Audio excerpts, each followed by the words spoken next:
Hello friend, कैसे आप लोग। उम्मीद करता हूं कि आप लोग ठीक होंगे।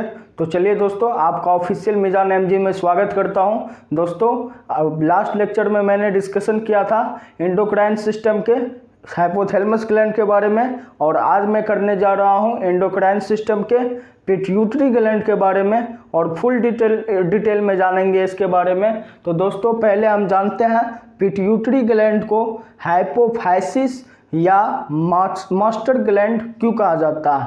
दोस्तों, पहला हम समझते हैं हाइपोफाइसिस क्यों कहा जाता है। हाइपोफाइसिस का मतलब होता है दोस्तों, ये ग्रीक वर्ड से आती है। इसका मतलब होता है अंडरलाइंग।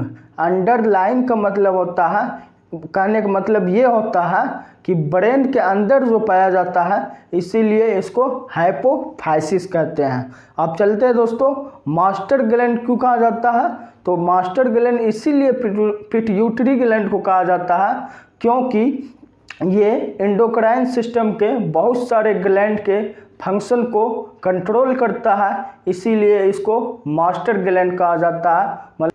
तो फ्रेंड्स, आप जानते हैं दूसरे पॉइंट के बारे में। दूसरा पॉइंट ये है दोस्तों कि ये पिट्यूटरी ग्लैंड जो होती है, ये small P sized lump of the tissue, मतलब ये एक छोटा मटर के दाना जैसा लंप ऑफ द टिश्यू, मतलब टिश्यू की गांठ होती है, जो कि ब्रेन के हाइपोथैलेमस के इंफीरियर पोर्शन से कनेक्टेड होती है। ठीक है दोस्तों, दूसरा पॉइंट लिख लेते हैं, उसके बाद तीसरा को समझेंगे, फिर तीसरा को लिखेंगे।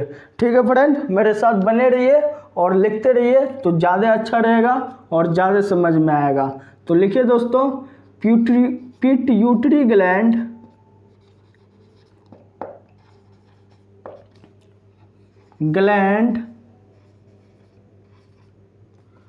Is a pea-sized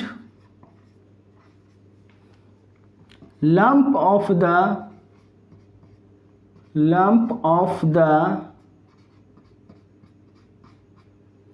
tissue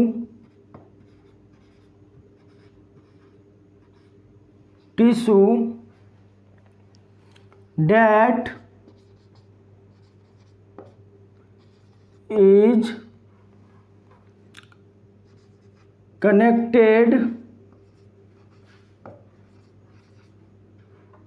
connected inferior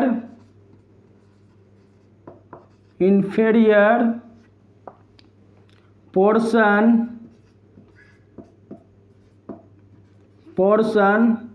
of hypothalamus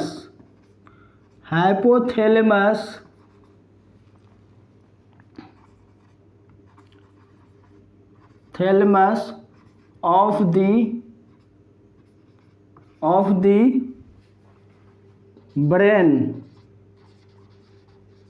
तो ये दोस्तों दूसरा पॉइंट हो गया, आप लोग नोट डाउन करते रहेंगे। तो चलिए दोस्तों, आप तीसरा पॉइंट को समझते हैं, फिर उसके बारे में लिखेंगे।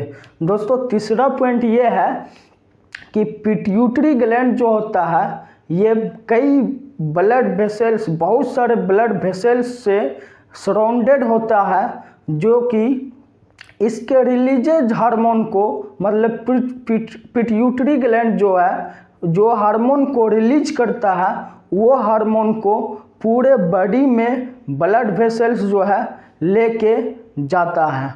ठीक है दोस्तों, एक बार और समझा दूं, मतलब पिट्यूटरी ग्लैंड जो है बहुत सारे ब्लड वेसल्स से सराउंडेड होते हैं, जो कि इसके रिलीजेज हार्मोन को, मतलब इससे स्रावित हार्मोन, निकले हुए हार्मोन को पूरे बॉडी में लेके जाता है।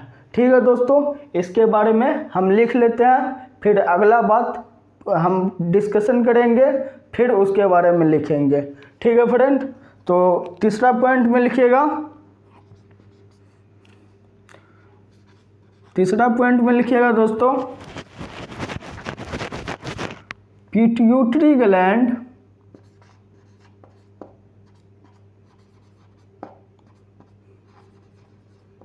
Pituitary gland surrounded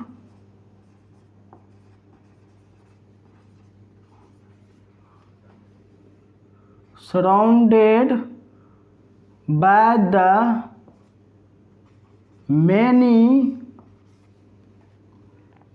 blood vessels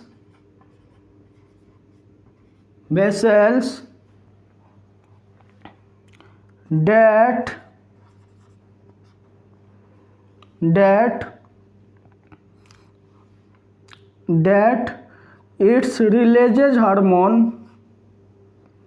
its releases hormone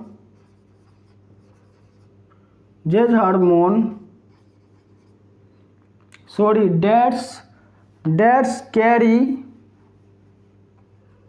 I am sorry दोस्तों, डेट्स कैरी मतलब पूरे बॉडी में ले जाता है, that's carry its releases hormone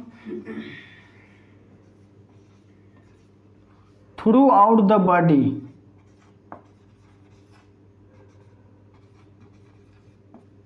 throughout the body.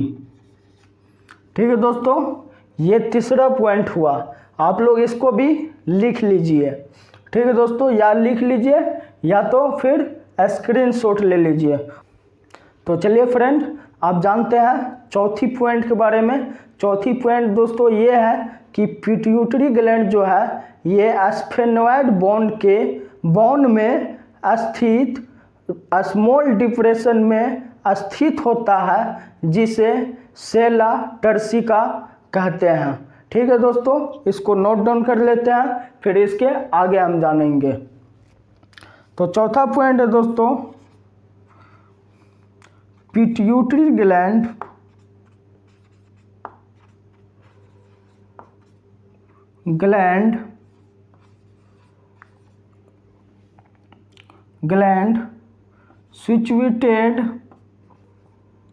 situated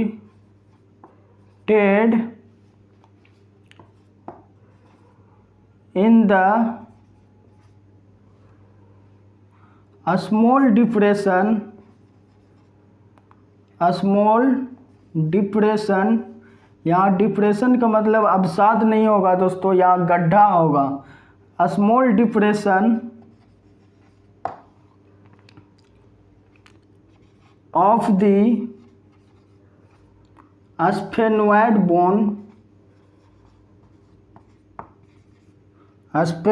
bone that is known as sella turcica।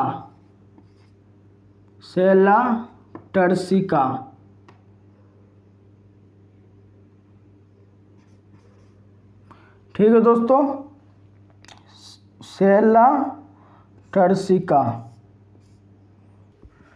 और last one जो है दोस्तों पॉइंट, ये जो होता है पिट्यूटरी ग्लैंड जो होता है, जो कि made up of two completely separate structure that is, जिसका पहला होता है एंटेरियर पिट्यूटरी और दूसरा होता है पोस्टेरियर पिट्यूटरी। ठीक है दोस्तों, आज का लेक्चर यहीं पे समाप्त करते हैं। That's all.